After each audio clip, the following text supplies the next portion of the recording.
में तो मैंने तो कुछ किया ही नहीं था, मतलब मैंने थोड़ा सा भी हाथ नहीं उठाया, समझ रहे हो, बिल्कुल वन साइडेड वायलेंस। सो उसमें तो कुछ बनता ही नहीं है केस, इस लाइक कि भाई तुमने जब कुछ हाथ ही नहीं उठाया फिजिकली, लाइक बोलने पे थोड़ी ना कानून लगता है। तो बोलने पे कानून लगता होता तो फिर ये मानहानि के वो दावे नहीं होते, वो क्रिमिनल केसेस होते, समझ रहे हो।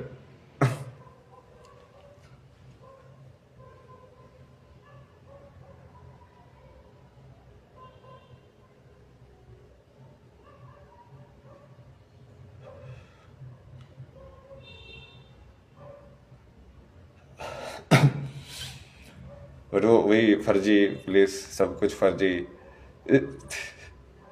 पुरोला पुरोला जगह थी ना वो। फोन भी गुम गया था मेरा, आईफोन, रात को वहां पे उस पूरे उस पे बहुत परेशान हुआ मैं पूरा। फिर फ़ोन की मैंने मिसिंग की रिपोर्ट कराई, फ़ोन भी पुलिस वालों ने कोई हेल्प नहीं की रिकॉर्ड करने में ना, जबकि मैंने उनको गांव में बता दिया था कि उस गांव में ही छुटा है वही।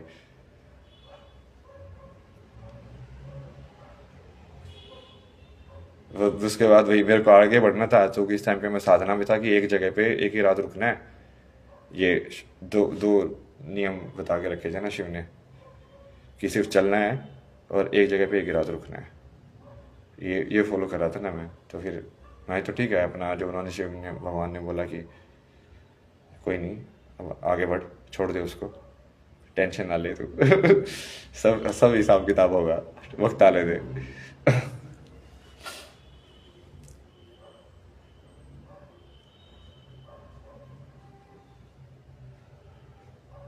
और ये तो बहुत कॉमन चीज़ है, यदि तुम सही में अच्छे साधु संतों से मिलोगे ना, वो तुमको बहुत बताएंगे कि ये मंदिरों के आसपास आके ना ये नशेड़ी कवेड़ी लोग ये फिर लाइक हरकतें करते हैं, कब्जा करते हैं। और जो कि ये बहुत कॉमन है भारत में एक्चुअली। बहुत और भी साधु संतों के साथ बात हुई ना मेरे को, नर्मदा वाले एक थे, उनको हनुमान गाइड कर रहे थे, तो इस वजह से शिव बताते थे क्या करना है, उसको हनुमान बताते थे। उसके साथ घुमा मैं, उसने बहुत सारी चीज़ें बताई। उसने वही ये सब भी चीज़ें बताई कि मोस्ट ऑफ द आश्रम जो हैं वो फर्जी हैं, लाइक ऐसे ही लोग बैठे हुए हैं। क्योंकि वो भाई वो 30 साल से साधु था, वो पूरा उसको पूरी स्ट्रक्चर वगैरह को समझता था कि हाँ ये गिरी, इनमें भी बहुत स्ट्रक्चर होती है ना, ये गिरी है, ये नाथ है, ये अखाड़े का है, ये अखाड़े का है। मैं बहुत सारे ऐसे लोगों से मिला ना कि वो लाइक भाई मैं उस अखाड़े का हूँ, मैंने ये सब किया हुआ है, ये देखो मैं विदेश में जाके भाषण दे के आया हूँ, ये देखो मैंने ये किया है।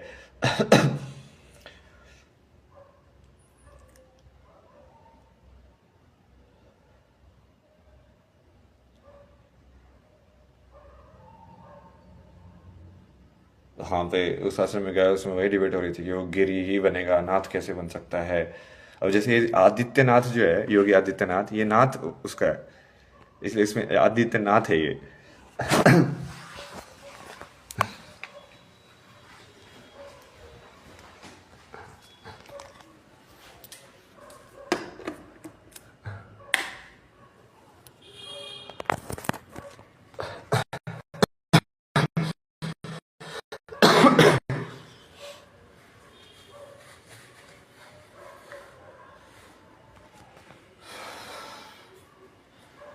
वो तो कुछ है ना, तुम लोगों को जानने के लिए, तुम्हारी चेतना को ये सब समझने के लिए स्ट्रक्चर, कि एक्चुअली में तुम्हारे आसपास वो जो हो रहा है वो हो कैसे रहा है। कौन सी ऑर्गेनाइजेशन किससे कनेक्टेड है। ऐसे ही तुम पूरा इनका सिस्टम पढ़ना, ये मुस्लिम लोगों का कैसे चलता है, कि कौन सी सोसाइटी है जो सेंट्रल सोसाइटी है जो इसको पूरे को मैनेज करती है, फिर कौन कौन से लोग हैं जो रीजनल लेवल पे लाइक पावर होल्ड करते हैं, लाइक वो फिर वो मदरसों में कैसे कॉन्टेक्ट करते हैं, कैसे सिलेबस डिसाइड होता है, इनका मुस्लिम पर्सनल लॉ बोर्ड का ये सब कौन सा डिपार्टमेंट है। इन्होंने पूरा बना के रखा होगा ना। ये लोग उसी पे लगे रहते हैं, इनका पूरा 24 घंटे काम ही वही होता है कि डेडिकेटेड टू देयर धर्म। अब उनका धर्म है डीमन का धर्म, तो डीमन को पूजेंगे साले।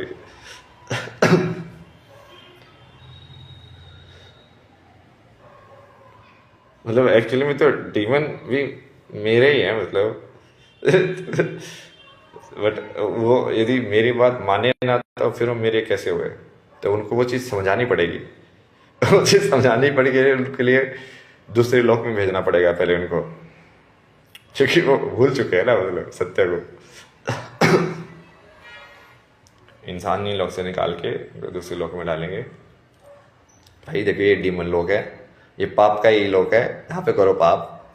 क्योंकि दिक्कत क्या है ना कि वो पाप तो पुण्य वाले लोगों के बीच में कर रहे हैं। भाई तुमको लॉलेसनेस चाहिए, तुमको बिल्कुल वाइल्ड फैक्टर चाहिए, वाइल्ड ही रहना है, सिविलाइजेशन के ब्रह्मा के नियम के हिसाब से नहीं रहना है। मतलब ये यार ह्यूमन सिविलाइजेशन के तरीके से नहीं रहना है, ये मान के चलो। ब्रह्मा के उसमें तो रहेंगे ही, फिर भी वो ह्यूमन सिविलाइजेशन के तरीके से नहीं रहना है।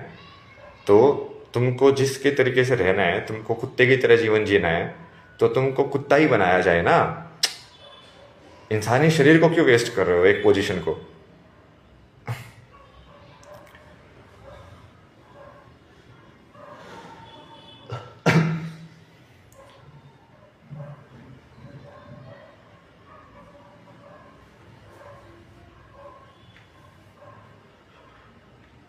अभी ये इंटेंस होगी ना लड़ाई अब यहाँ से। जैसे ये लोग अभी ये अगेंस्ट हो गए मेरे, इन्होंने पलट लिया है, इनको समझ में आ गया कि ये अपना तो अंत आ गया है। तो अब मेरे को हेल्प भी चाहिए उन लोगों की जो सही में सच्चाई के साथ है। मतलब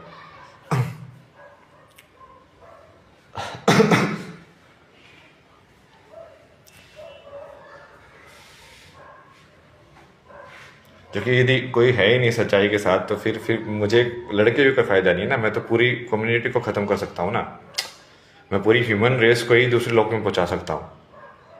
तो यदि कोई है ही नहीं तो मेरे को दिक्कत ही है, तो काम और भी आसान हो गया फिर तो।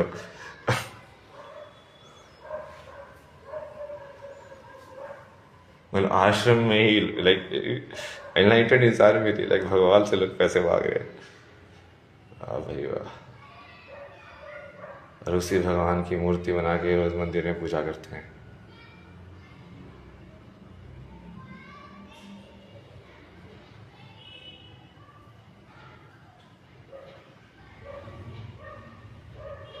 राजा तो बल्ला मेरे को, देखते जाओ अभी सब सब लोगों का खुलेगा राज।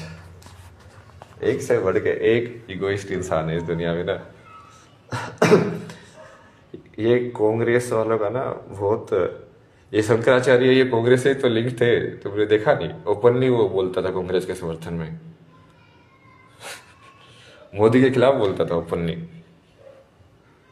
राम मंदिर वाले पूरे उसमें इनॉग्रेशन में उन्होंने ही तो मिर्ची डाली थी।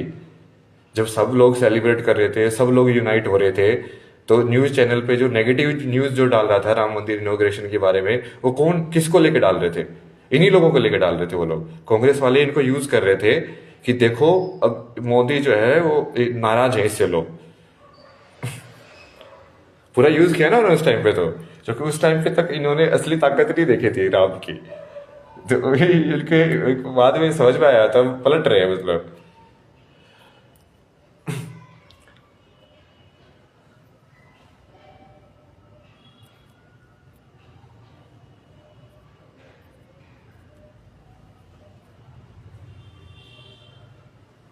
ऐसे बहुत सारे हैं ना ये लोकल लोकल, इन सबको साफ करना है ना मतलब। बाकी सदगुरु को भी पता होगा कौन कौन हैं, जो कि वो बहुत पुराने टाइम से हैं भाई, तो उनसे भी पूछ सकते हैं। तो लाइक इसलिए उन्होंने भी कोशिश की थी ना कि कई बार ऐसे कि ये सारे गुरुज वगैरह कनेक्ट करके कोई और एक ऑर्गेनाइजेशन बने, बट उनको उनको भी महसूस हुआ भाई ये तो एनलाइटेड ही नहीं है भाई, ये अवेयरनेस ही नहीं उस इंसान की।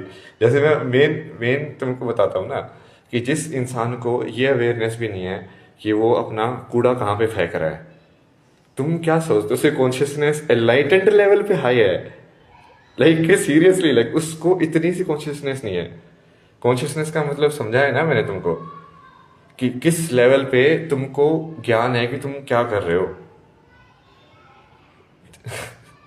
किस लेवल पे तुमको समझ है कि अभी मैं बोल रहा हूँ तो मैं कैसे बोल पा रहा हूँ, ये विचार कैसे आ रहे हैं मेरे अंदर, ये वाले, ये ज्ञान मैं कैसे दे रहा हूँ, ये सब कैसे हो रहा है, ये यूनिवर्स क्या है जिसके अंदर मैं ये इंसान के वाले ऐसे शरीर के अंदर बैठा हुआ हूँ,